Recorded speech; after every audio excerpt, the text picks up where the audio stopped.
या ठिकाणी संपन्न होत आहे। याला उपस्थित असलेले माजी आमदार संजय शिंदे, महिलांचे अध्यक्ष रुपाली चाकणकर, पक्षाचे मुख्य प्रवक्ते माजी खासदार आनंद परांजपे, प्रतिभाई कांबळे, कल्याणजी आखाडे, सुनील मोगरे यांच्या वतीने नुकतीच जिल्हाध्यक्षपदाची जबाबदारी आम्ही विश्वासाने सोडली। आमच्या जबाबदारीचं भान मानवून देऊन ज्यांनी कामाला सुरुवात केली असे नूतन जिल्हाध्यक्ष उमेश पाटील, कल्याणजी काळे, वसीमजी बुराड, चंद्रकांतजी जायमान, त्या ठिकाणी उपस्थित असलेले बाळासाहेब बनगर, रामेश्वरजी मासाळ, शिवाजीराव कांबळे, अजित जगताप, वर्षाताई शिंदे, कांचनताई जाधव, भारतजी केंद्रे, सुभाष पाटील, सुभाषजी कदम, दिलीपजी शिंदे, श्रीकांत शिंदे, अभिषेक गायकवाड, राहुल क्षीरसागर, संजय पाटील, शिवराज स्वामी, अजय बाण, शिवाजी देशमुख, नजीर इनामदार, रमेश पाटील, इरफान शेख, ऋतुजा सुर्वे, अप्पा मोरे, समाधान काळे, दीपांजय पांढरे, चुकून कोणाची नावं राहिली असते घ्यायची तर त्यांची मी दिलगिरी या ठिकाणी व्यक्त करतो। सर्व सन्मान्य व्यासपीठ, जिल्ह्याच्या कानाकोपऱ्यात आलेले माझे सर्वच राष्ट्रवादी काँग्रेस पक्षाचे पदाधिकारी, पत्रकार मित्र, माहितीचे प्रतिनिधी आणि अभूतपूर्व उत्साहाच्या वातावरण जमलेल्या तमाम राष्ट्रवादी काँग्रेस पक्षाचे कार्यकर्ते, बंधू आणि सहकारी मित्रांनो, सुरुवातीलाच आपल्या सर्वांचा अंधकारापासून मी या ठिकाणी स्वागत करतो। आपल्या सर्वांचे राष्ट्रीय नेते, राष्ट्रीय अध्यक्ष अजितदादा पवार यांचा उद्या 66वा वाढदिवस आहे। तमाम सोलापूरकरांच्या वतीने मी त्यांना सुरुवातीला पूर्ण सेनेला मनपूर्वक हार्दिक शुभेच्छा कार्यक्रमाच्या निमित्ताने दीर्घकाळ सोलापूर जिल्हा एकेकाळी काँग्रेस एकत्रित असताना काँग्रेसचा बालेकिल्ला राहिला। नव्याण्णव सोलापूर या राष्ट्रवादी काँग्रेस पक्षाची निर्मिती झाल्यानंतर राष्ट्रवादी काँग्रेस पक्षाला या जिल्ह्यातून सातत्याने त्या ठिकाणी मिळत आहे, ज्याचा उल्लेख उमेश पाटलांनी या ठिकाणी केला। विधिमंडळातील अनेक सदस्य या मतदारसंघातून निवडून आले।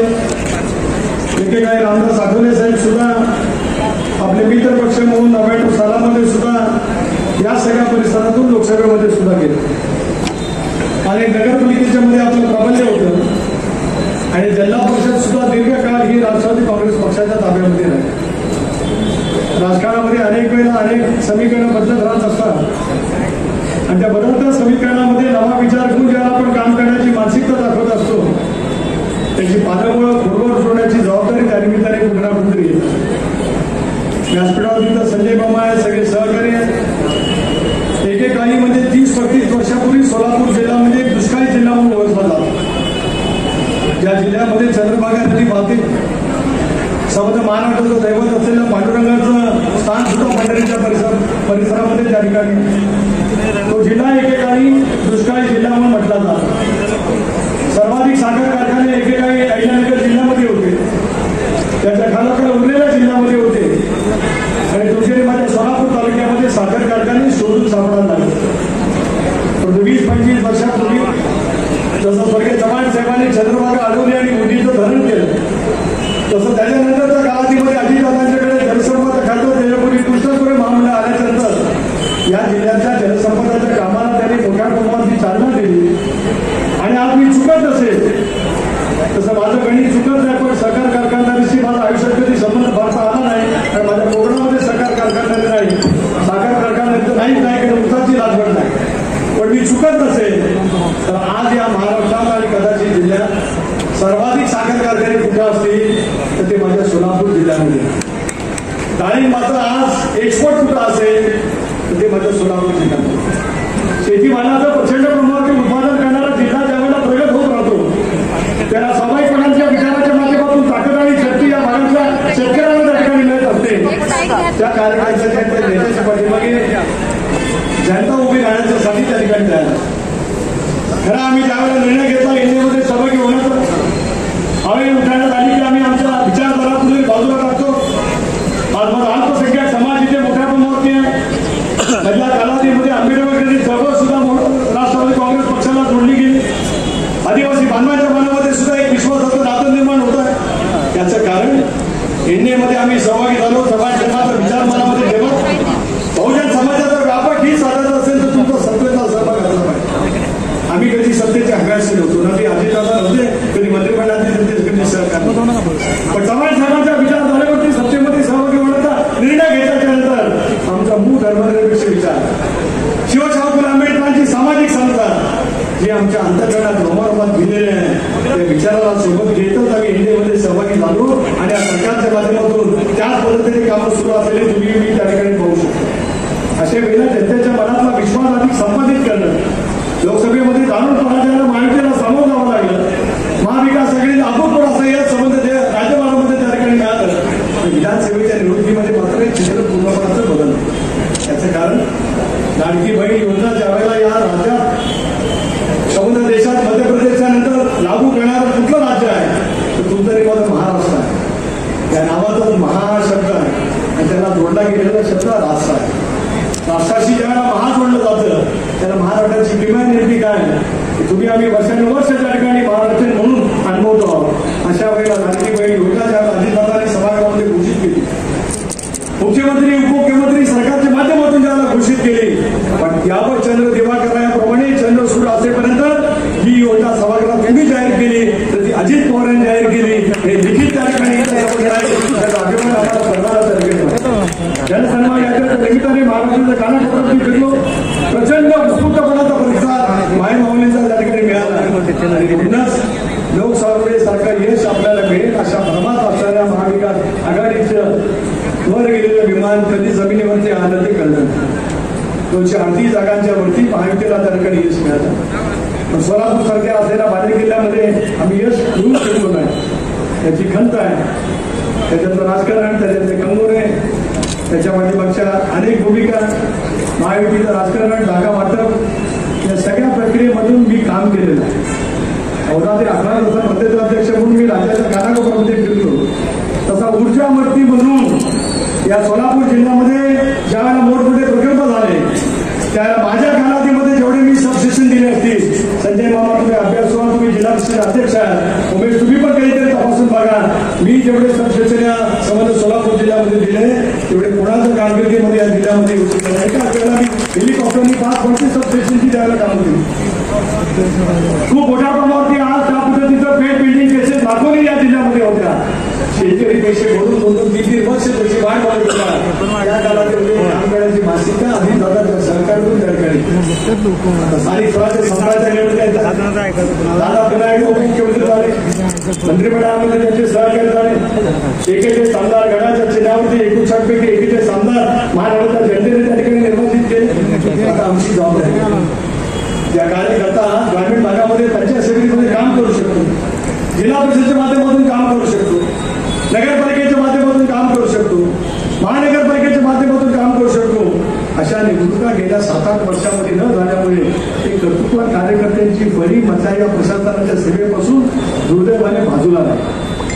सर्वोच्च न्यायालयाने निकाल दिले. आता नजीकच्या कालावधीमध्ये महानगरपालिका, जिल्हा परिषद, पंचायत समिती, प्रवर्ग नगरपालिका यांच्या निवडणुका आहेत. खरं आहे त्यावेळेला आपल्या सर्वांचा कौतुक युती म्हणून निवडणुका लढवाव्यात असे धोरणात्मक चर्चा राज्यपातळीवरती जरूर त्या ठिकाणी झाले. राज्यभरामध्ये सुनील तटकरे राष्ट्रवादी काँग्रेस पक्षाचे अध्यक्ष का फिरतो. माझा लोकसभेचं अधिवेशन आज सुरू झालं.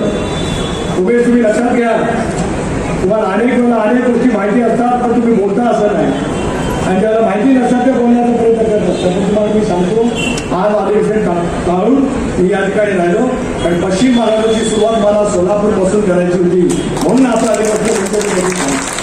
उद्याच्या भवितव्याच्या कालावधीमध्ये सुद्धा राष्ट्रवादी काँग्रेस पक्षाचा बाले किल्ला कसा बनू शकेल हे प्रयत्नपूर्वक काम तुम्हाला मला त्या ठिकाणी करणार. बरं झालं आता तुम्ही संघटनेची रचना कशी करावी हे तुम्ही सांगितले. फोटो टाकला नाही टाकला तरी चालेल. नाही बोलतो माझ्या जागेत बसला की विसरू नका.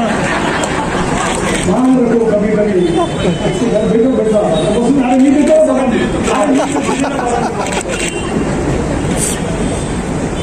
हसतो का आता मी काय नवीन काय पण एका तरुण कार्यकर्त्याला संधी दिल्याच्या नंतर तो संघटनेमध्ये कशामध्ये बदल करू शकतो त्याचं चित्र आजचा कार्यक्रम आहे हे सुद्धा या ठिकाणी. राजकारणामध्ये मी आज 25 वर्ष आमदार राहिलो, 15 वर्ष मंत्री राहिलो.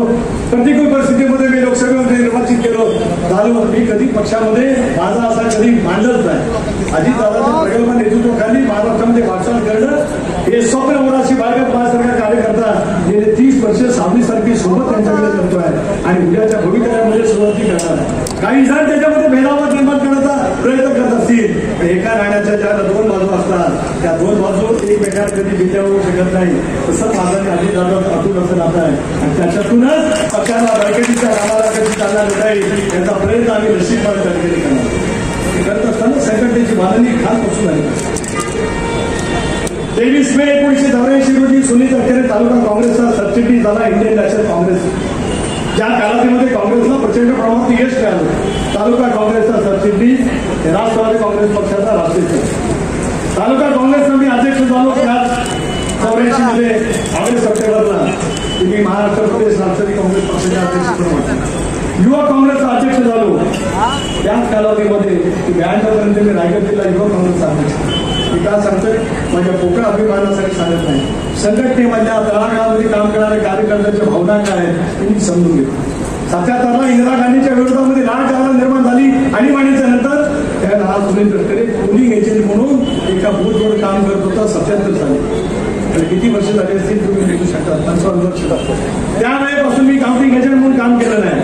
संघटना काय असते तळागाळातल्या कार्यकर्त्यांची अपेक्षा सरकारमध्ये आपल्या प्रतिनिधीपासून काढतात. पक्षाच्या राज्य पातळीवरचं नेतृत्वापासून काढतात. त्या अनुभवाच्या शिबिरातून गेले वर्ष मी वाटचाल केली असल्यामुळे कार्यकर्त्यांच्या मनाच्या भावना स्वतः समजून उमजून घेऊन या स्तरापर्यंत पोहोचत असल्यामुळे ती शिडी आयुष्यामध्ये सुनील तटकरे कधी विसरणार. तुम्ही भक्कमपणाने आता उद्याच्या भविष्यातली वाटचाल करण्याची प्रयत्नाची पराकाष्ठा केली. स्थानिक स्वराज्य संस्थांच्या निवडणुका कशा लढवायच्या राज्य पातळीवर आम्ही ठरवू. पण आपल्या पातळीवरती आपले जे जिल्ह्यातील जे मतदारसंघ असतील शहरामध्ये मतदारसंघ आहेत. कधी अक्कलकोट मतदारसंघ आहे. ग्रामीण भागातले अनेक मतदारसंघ आहेत. त्या मतदारसंघामधला जनता राष्ट्रवादी काँग्रेस पक्षाच्या घड्याळाचा चिन्हाचा मोठ्या मोठा पण त्या घड्याळाच्या चिन्हावरती ज्यावेळेला राष्ट्रवादी काँग्रेस पक्षाचे कार्यकर्ते म्हणून उभे राहण्याचे अनेक कार्यकर्त्यांच्या मनामध्ये उभी असेल त्यांची इच्छा असेल. अनेक पद्धतीने संविधानशील पद्धतीने त्यांनी जनमानसामध्ये काम केलं असेल. त्याला ताकद आणि शक्ती देण्याचं काम आम्ही निश्चितपणे करीत. मला संघटनेच्या कामाच्या बाबतीमध्ये सुद्धा वेळोवेळी ठिकाणी पोहोचून जनविश्वास कार्यक्रम अजितदादांच्या वाढदिवसाच्या निमित्ताने दिलेला. काही सहकार्याचा अगोदरच कार्यक्रम घेतले त्यांनी मला निमंत्रण दिलं. तो माझ्या लोकसभेच्या अधिवेशनाच्या वेळी त्या ठिकाणी येणार नाही. जनविश्वास हे नाव का दिलं पत्रकार मित्रांनो. जनविश्वास हे अजितदादांच्या वाढदिवसाच्या 17ला राष्ट्रवादी काँग्रेस पक्षाने का नाव दिलं. या राज्यामध्ये ज्याला पॉलिटिकल क्रेडिबिलिटी म्हणतात राजकीय विश्वासात दिलेला शब्द पाळणारा नेता कोण तर त्याचं नाव अजित पवार. ती विश्वासार्हता अधिक घडत व्हावी. त्यांनी केलेल्या कामातून सर्वांगीण पैशाच्या क्षेत्रामध्ये सुद्धा वेगवेगळे उपक्रम त्या ठिकाणी घेतले जावेत. म्हणूनच प्रदेशाध्यक्ष म्हणून या कामामध्ये मी पुढाकार घेतला आणि त्याच्यातून आज आपण त्या ठिकाणी करतो. मला 70 पूर्ण झाली त्यांना 66 वयाने जरी मोठा असतो तर ते कर्तृत्वाने मोठे आहेत.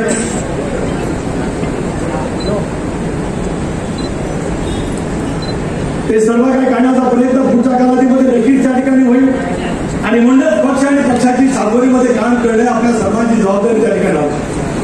यापुढे आपण सर्वांनी म्हणून पक्ष म्हणून काम करू. संजय मामांना तर मी त्याला विनंती करत होतो माझं ऐकलं असतं ते आमदार समजून मी विनंती करतो घड्याळातून दिल्या. आता तुम्हाला सांगतो घड्याळाशी जोडा तुमचं भवितव्य नक्की उज्ज्वल असेल याचं माझ्या मनामध्ये काय सांगतो. अध्यक्ष म्हणून काम केले. विधिमंडळामध्ये अपक्ष आमदार म्हणून काम केले.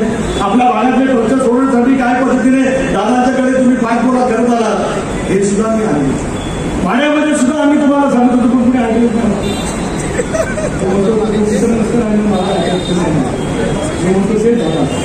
माझाही व्यापक अनुभव प्रत्येक विधानसभा मतदारसंघातला आणि लक्षात आलं होतं महाराष्ट्रामध्ये जनसन्मान यात्रेच्या निमित्ताने की आमच्या माय माऊलींच्या मनामध्ये दादांच्या बद्दलचा असलेला विश्वास महायुतीच्या बद्दलचा असलेला विश्वास हा इतक्या झपाट्याने त्या ठिकाणी बदलला गेला. 238 जागांच्या वरती अभूतपूर्व असं यश महायुतीला त्या ठिकाणी म्हणून ती वाटचाल घेऊन कार्यकर्त्यांच्या पाठीमागे ताकद आणि शक्ती उभी करण्याची जबाबदारी पुढच्या काळात थोडीशी गाडी आहे. प्रसंग घडल्याच्यामुळे मला मुंबईहून दिल्लीला त्या ठिकाणी जायचं त्याचा याचा काही संबंध नाही जाण्याचा. पण तुम्ही सांगितल्याप्रमाणे दादांना मी सांगेन ते खरं आहे की प्रत्येक तालुक्यामध्ये गेले तर राज्यभरामध्ये त्यांच्यासाठी मागणी आजही खूप आहे. प्रशासकीय काम वित्त आणि नियोजन खात्याची जबाबदारी, त्याच्याबद्दल अनेक वेळेला कळत काही कारण असताना त्यांच्यावरती होणारी टीका टिप्पणी ते आर्थिक स्थितीचे भोगते आहे. सरकार चालवलंच पाहिजे, जनतेसाठी योजना दिला गेला पाहिजे, पण समग्र लोकप्रियतेच्या घोषणा करण्यासाठी अजितदादा कधी प्रसिद्ध नाही. काटेकोरपणाने राज्य सरकार सुस्थिती ठेवत लोकांच्या कल्याणकारासाठी शेतकरी असेल, युवक असेल, महिला असेल, समाजाचा शोषित वर्ग असेल, या प्रत्येकासाठी सर्वांकष योजना देण्याचं काम त्यांनी अर्थमंत्रालयाच्या माध्यमातून वेळोवेळी त्या ठिकाणी केलेलं आहे. त्या कामाला आता गती आपल्याला द्यायची, टाकून द्यायचं आहे की ज्याला स्थानिक स्वराज्य संस्थांचे निकाल आधी येईल त्याला घड्याच्या चिन्हावरती निवडून आलेल्या सदस्यांची संख्या राज्यभरामध्ये लक्षणीय त्या ठिकाणी ठरली आहे. मला अभिमान वाटतोय की 59 जागांवरती आम्ही लढलो, 41 जागांच्या वरती यश त्या ठिकाणी मिळालं. 72% स्थायिक रेटनी राष्ट्रवादी काँग्रेस पक्षाने निवडणूक केली. नाहीतर लोकसभेच्या दारूण पराजयाच्या नंतर म्हटलं गेलं की आता अजितदादाचं नेतृत्व समजून आहे. बारामतीमध्ये आम्ही 48,000च्या पिछाडीवरती राहिलो, आता काही उरलंच नाही. हे नेतृत्व आता पुढच्या कालावधीमध्ये काम करणार नाही. माझ्यासारख्या कार्यकर्त्याला विश्वास होता की अजितदादाची कर्तव्याने काय, जनमानसामध्ये त्याच्याबद्दलची प्रतिमा काय. प्रत्येक निवडणूक वेगवेगळे राजकीय समीकरण घेऊन येत असते. लोकसभेची निवडणूक समीकरण घेऊन आली, कुठं न्याय घटना बदललेली आहे. शेवटपर्यंत आम्हाला पुष्पा पण आज तिन्ही चांदीच्या मावळतीचा सूर्याला साक्ष करून सांगतोय की चंद्र सूर्य तारे असे पदरी या देशातील घटना अबाधित राहील. ते बदलण्याचं काम करून महिलांच्या साठी दिलेली मुख्यमंत्री लाडकी योजना ही चालू राहीलच, उलट त्याच्यामध्ये वाढ कसं करता येईल त्याचा प्रयत्न सरकारच्या माध्यमातून पुढच्या कालावधीमध्ये केला जाईल. शेतकऱ्यांच्या कर्जमाफी वतीमध्ये आमच्या जाहीरनाम्यामध्ये आम्ही जे बोललेलो आहोत त्याचं पालन करण्यासाठी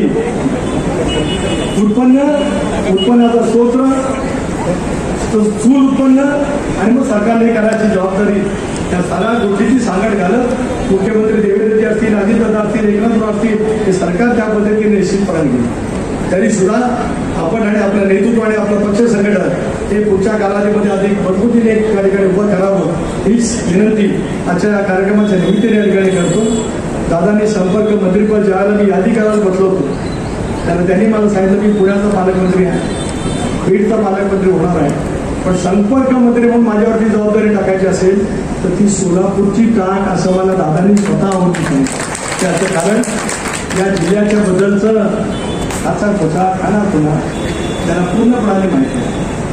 हेलिकॉप्टरने फिरताना अक्षांश रेखावून ते सांगतात आणि कुठे काय कोणाचं घर आहे सांगतात, तसे जनतेच्या मनातले अक्षांश रेखांश ओळखणारा अजित पवारांसारखा नेता आज आपला राष्ट्रीय अध्यक्ष आहे. त्याचा सर्व काही अभिमान मागत केवळ शाब्दिक कारभारी नव्हे तर ते लौकिक अर्थाने जनमानसामध्ये अधिक प्रभावीपणे करण्यासाठी आपण सर्वजण म्हणून सज्ज होऊया एवढंच आजच्या कार्यक्रमाच्या प्रसंगी या ठिकाणी सांगतो. आणि कार्यकारिणीमध्ये जिल्ह्याची असेल, तालुक्याची असेल, सर्वांना विश्वासात घेऊन तयार करा, मुंबईला घेऊन या. ज्या क्षणाला भेटा त्यावेळेला यादीवांना नजर टाकेल, तुमच्या चिंतवणूक करेल, नेत्यांना आपण बोलू त्या क्षणाला त्यांची मान्यता देईल. पंजाब ऑर्गनायझेशन असेल, युवक युवती असतील, महिलांच्या राष्ट्रवादी काँग्रेस पक्षाचे निवडणुका असतील, तालुक्याचे अध्यक्ष असतील, विधानमंडळाचे अध्यक्ष, विधानसभा मतदारसंघाचे असतील, वेगवेगळ्या सेलच्या असतील, त्या नियुक्त्या दीर्घकाळ कदाचित रखडल्यात तर काही ठिकाणी भाकरी फिरवण्याची आवश्यकता असेल तर ते करण्याच्या दृष्टीकोनातून सुद्धा नक्कीच सहमती दिली जाईल. एक सर्व समावेशक वहीचं काम करण्याची मानसिकता घेऊन आपण पुढच्या काळामध्ये वाटचाल करूया एवढंच आजच्या या कार्यक्रमाच्या प्रसंगी या ठिकाणी सांगतो. अतिशय उत्स्फूर्तपणाने आपण या ठिकाणी स्वागत केलं. दादालाही शुभेच्छा दिल्यात, मलाही शुभेच्छा दिल्यात. त्याच्या भविष्याच्या काळामध्ये व्यक्तिगत शुभेच्छा आयुष्यभरामध्ये राहतीलच, पांडुरंगाच्या दर्शनाने प्रत्येकामध्ये मिळत असतो. सार्वजनिक जीवनामध्ये लोकांची बांधिलकी घेऊन कामाचा व्रत आणि वसा घेऊन आम्ही मंडळी जे काही काम करतो आहोत त्या आमच्या भावना त्याच पद्धतीने आयुष्यभर आमच्याकडून केल्या जाव्यात अशीच पांडुरंगाच्या चरणी प्रार्थना करतो. अत्यंत उत्तम आयोजन केल्याबद्दल उमेश पाटील मी अभिनंदन करायला कधी कमी पडत नाही आणि बोलायला जिथे असेल तिथे बोलायला सुद्धा मी सामान्य बोलत असतो. पुन्हा एकदा तुम्ही आणि तुमच्या सर्व सहकार्यांचं मनापासून या ठिकाणी आभार मानून थांबतो. जय हिंद, जय महाराष्ट्र.